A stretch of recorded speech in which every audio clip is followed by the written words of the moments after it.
So welcome. I know we've touched base a few times. I would love if you would introduce yourself to my YouTube channel. Yeah, thank you for having me. It's so good to be here. My name is Marie Fang. I'm many things. I probably in hierarchy, like I'm a mom of two small children. That takes up most of my brain and time.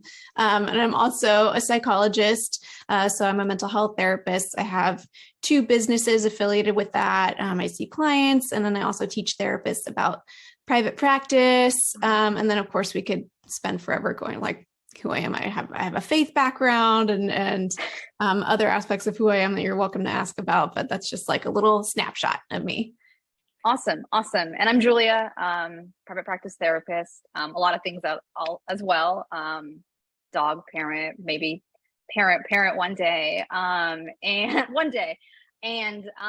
funny enough, I know we had touched base before without kind of being formally on YouTube and recorded, but I found you not through being a therapist, but teaching therapists how to be a therapist or how to be successful in private practice, probably 2 or 3 years ago when I was really thinking of jumping from an agency. And I know I had told you before, but I had listened to either their first or second one that I was listening to. I don't know if it's in the right order of them.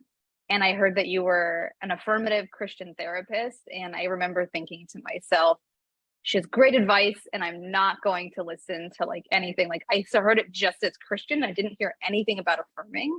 And I was really put off by it. And that was my own kind of reaction to that. And I can completely remember where I was in my home when I heard that. And I thought, I'll follow her feedback on how to be a private practice therapist and make money and be okay and provide great support. But I won't ever follow her on any other platform where she's providing therapy. And I don't know, 2 months ago, I went through one of your videos again, because I always find them helpful from private practice skills. They're amazing. And I happened to look you up in your practice, and I realized you were providing affirming LGBTQ faith, like with the intersectionality of Christianity. And I realized like that was my own reaction.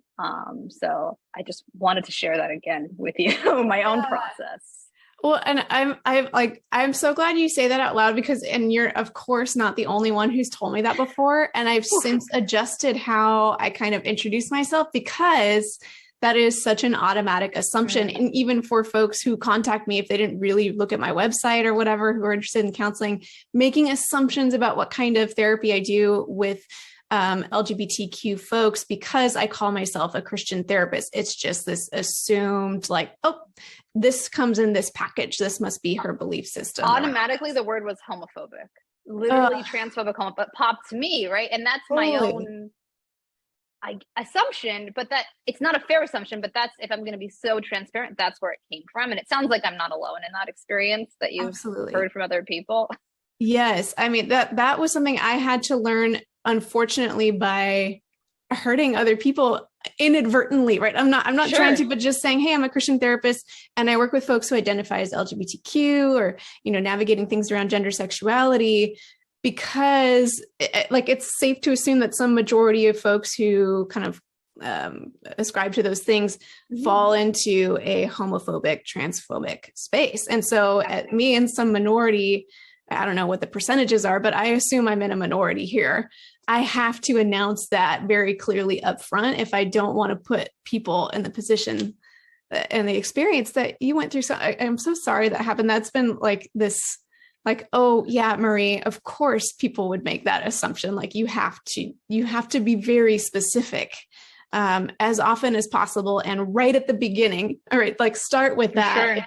Introducing yourself to somebody and not like, oh no, by the way, I'm affirming. Like, and I think I could ask you for advice on how to improve on that even more, but maybe hopefully in some of my videos more recently, it's been a little more apparent. Oh yeah. And I think it's interesting because I also wonder the opposite, right? If people see LGBT affirming from my lens, if they're thinking I'm not seeing the intersectionality, that people can still have faith, right? I wonder if people have, I don't know at this point.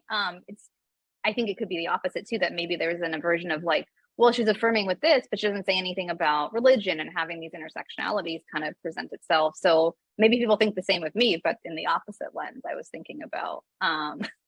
Who knows? I mean, I guess it's worth a question.